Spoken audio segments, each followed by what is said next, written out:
Hey guys, hope you're having a great day as well as a great life. As well as a great life. We are getting started on a monthly recap for November. First time we're on time, I think. I was just going to say that. I am ecstatic about that fact. I know. I am too. I'm also ecstatic that you're ecstatic. Dude, like first week of December. This is freaking crazy. Let's get it done. Let's fucking go. First song that happened in November was What Is Life from George Harrison. One of the times where you kind of look back on it, like I've listened to it a couple times since then, and I think I like it about the same as I did in the video. I liked it a good amount in the video. It's just a good song in general. I definitely like it more than from the video because I definitely had some like complaints about like just the blending, like seeming super almost like gray. Yeah. And people were saying, yeah, like George Martin wasn't on that one.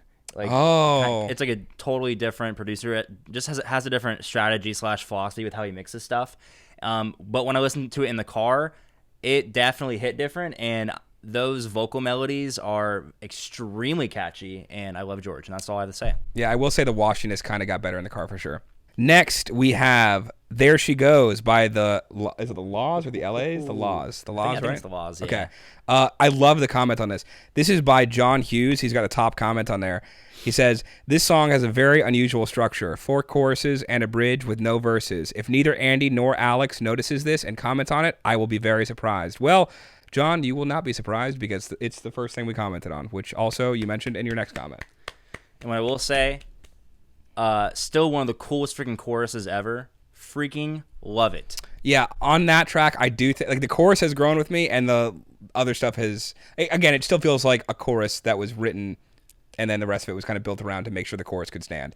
Which it just shows you how good of a song it is because that chorus slaps. Yeah, and I think it's the kind of song you might not sit there in your room and listen to it just super actively, but if you are out doing anything, you catch that song in the background while you're in your local Target picking up some milk, or you're in a Michael's grabbing some art supplies, that is the most opportune song that could play, or while you're time traveled back to 8th grade and you're going to your first movies date or something, and it's playing in the car ride on the way home. Her hand might be on your knee, barely, and it's a lot.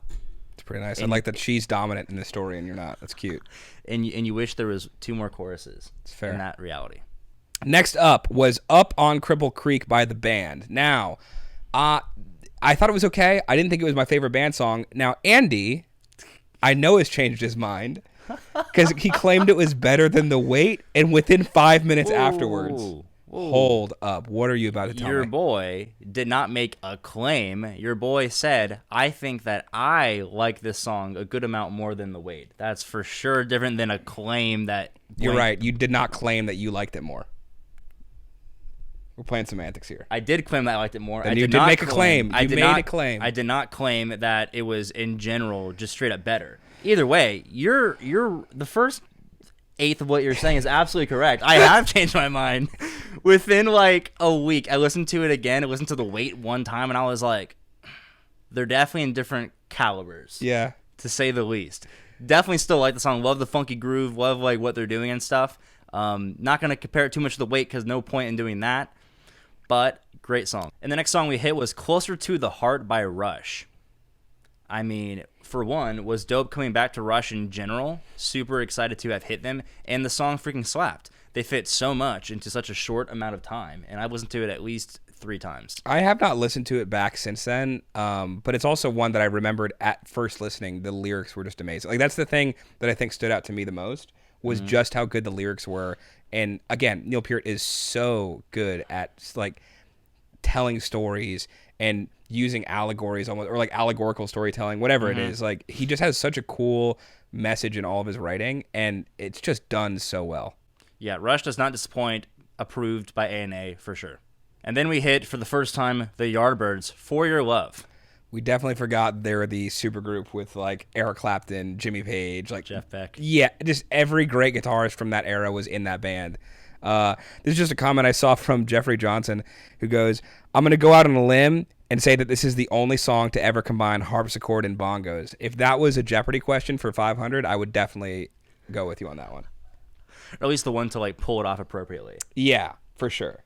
No, definitely a great song. I listened to it, I think, one time since, and it was when like I was just watching the video after it got posted, And I dig it. I dig it for sure. This is another one in this month that has gone up in scale for me. Like I definitely like it probably 15% more than I did. That switch up on first listen was a little jarring, and then subsequent listens it's just gotten easier and more palatable, and I've enjoyed it more. The next one was Madman Across the Water by Elton John. A lot of the comments were talking about people saying they've tried to get us to hit this for a long, long time. They were super glad that we finally hit it. A lot of them said it was their favorite. Personally, I thought it was phenomenal. One of the best Elton John songs, and he's got some really, really strong contenders. However, the comment that I really wanted to highlight was from Melissa Harris, who goes, 1971, I was a sophomore in high school when this album came out. This album is epic. They don't make music like this anymore and never will. I'm so glad to see two young men experiencing this music. You think I'm young? Kinda. And then we hit Shining Star by Earth, Wind & Fire. My boy, Alex, did you love that song as much as I loved that song? I mean, I was the one who did the thumbnail for it, I think. And so I wrote +10 stank face. So yes, incredible. I thought it was great. Like, Earth, Wind & Fire is one of those bands that I think we've only heard, I think, 3 songs from them. September, Let's Groove, and then this one. And Let's Groove was really, really good. But this got way, way closer to the feeling of, like, awesome music that I got from September. So it was just such a cool song to hear where I'm like, man, they do really, really kill it. It's just the vocal melodies, the tones, like how they're kind of like singing. Like it's just so freaking good. Love it. Okay. The next one is Vehicle by Ides of March. I'm just going to start with a comment by Edward Hope. I'm not sure if I'm saying that right. It goes, this song is about the composer's high school crush who lived down the street. He had a car, and she knew he had a crush on her. So she took advantage of the situation and asked him for rides all the time. He gladly obliged, but never got anywhere with her. True story. Which, I don't know if that makes me like the song more or less. Do you want to hear the truer part of the story that will make you like it way more? Yes, for sure. Somebody in a comment on that thread was very nice to let everybody know that, in fact, they later got married and are chilling. No way. It ended up working out for sure, probably because of the song. Oh, man.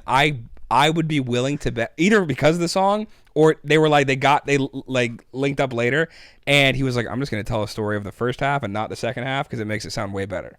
That's super, super. What a cute, wholesome story. This is why you should take rides from strangers, guys. For sure. Yeah, as long as they're from your school. As long as they're cute, that's all that matters. Oh.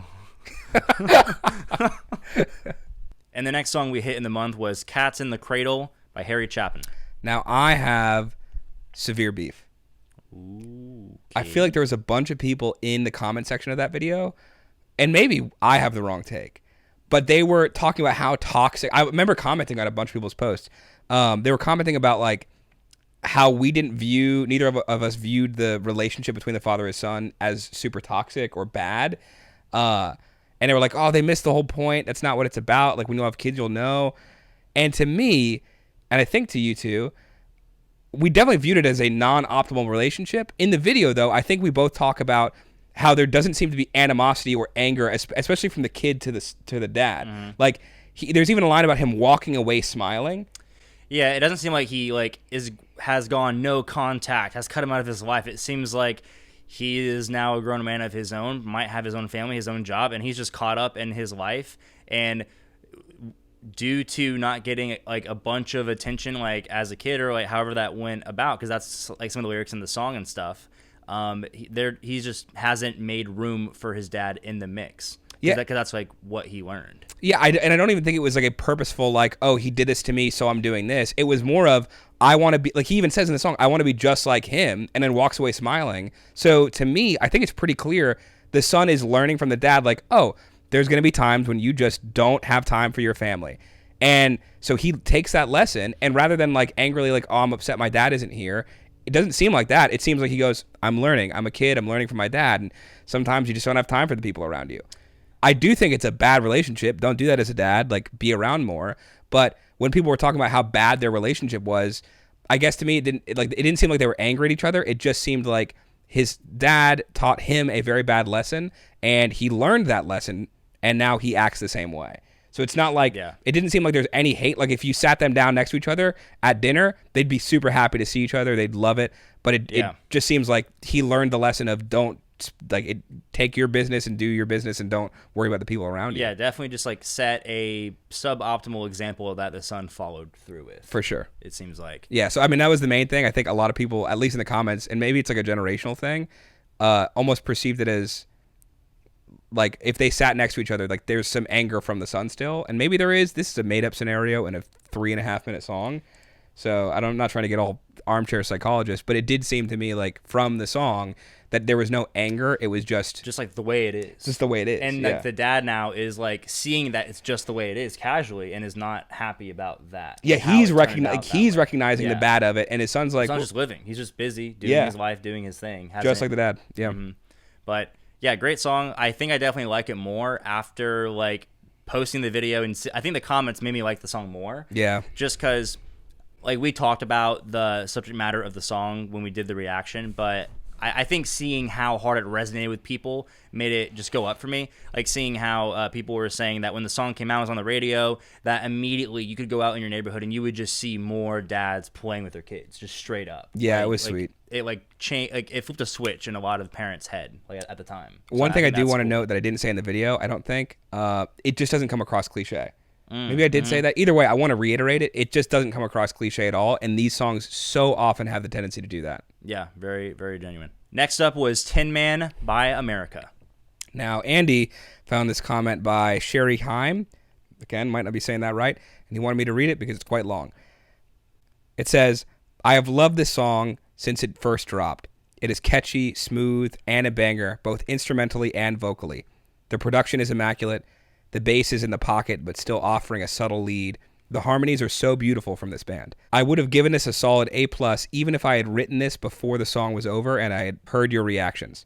This song makes me feel the same way that low-tuned wind chimes do when they stir my soul as they play off a gentle breeze.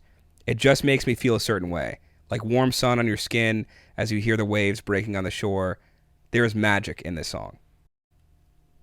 Amen. Amen.